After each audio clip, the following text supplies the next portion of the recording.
eo am'izay sehatra ny fitantanana eo anivon'ny FMF zay ihany dia nampiantso mpanao gazety teny sorakateny ihany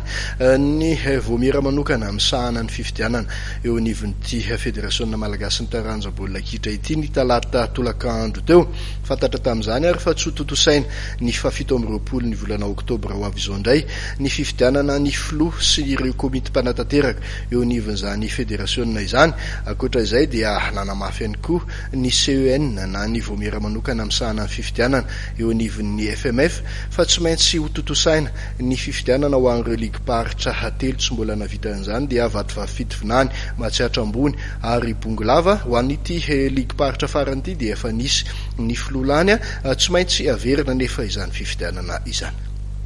Androany zany dia nanapa-kevitra ny commission électorale eto anivon'ny fédération malagasy ny baolina kitra hanemitra ny fifidianana. Ny antony dia misy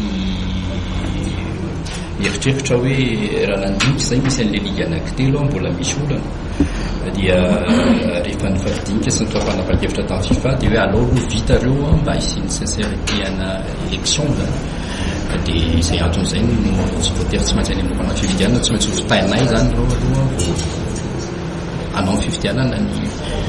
fédération. Ny olana zany raha ohatra amin'ny ligue anankiroa tsy tratra ny quorum vatovavy fito volany sy ny haute Matsiatra tsy tratra ny quorum atao anatin'ireo fa nisy fifidianana nandeha tamin'ny enina sy tamin'ny fahavalon'ny volana septambra dia tratra ny quorum ny voalaza ny andiny faharoamby-telopolo amin'ny saty amin'ny fean'ny baolina kitra eto Madagasikara tsy maintsy roapatelo ny amin'ny fiodinana voalohany dia raha mihevitra tsy maintsy mihevitra anatin'ny valoamby efapolo orana izy dia ny Antsasamanila miampiray no fidiny tsy maintsy manatrika an'ilay izy dia izay zavatra izay tsy tratra zany dia tsy afaka nandray fanapa-kevitra ara-dalàna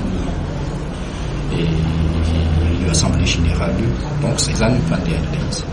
Ligue anankiray nisy olana avy amina section any Tsirony Mandita nipetrahana olana zany satria misy ekipa tsy tokony ega avy any amina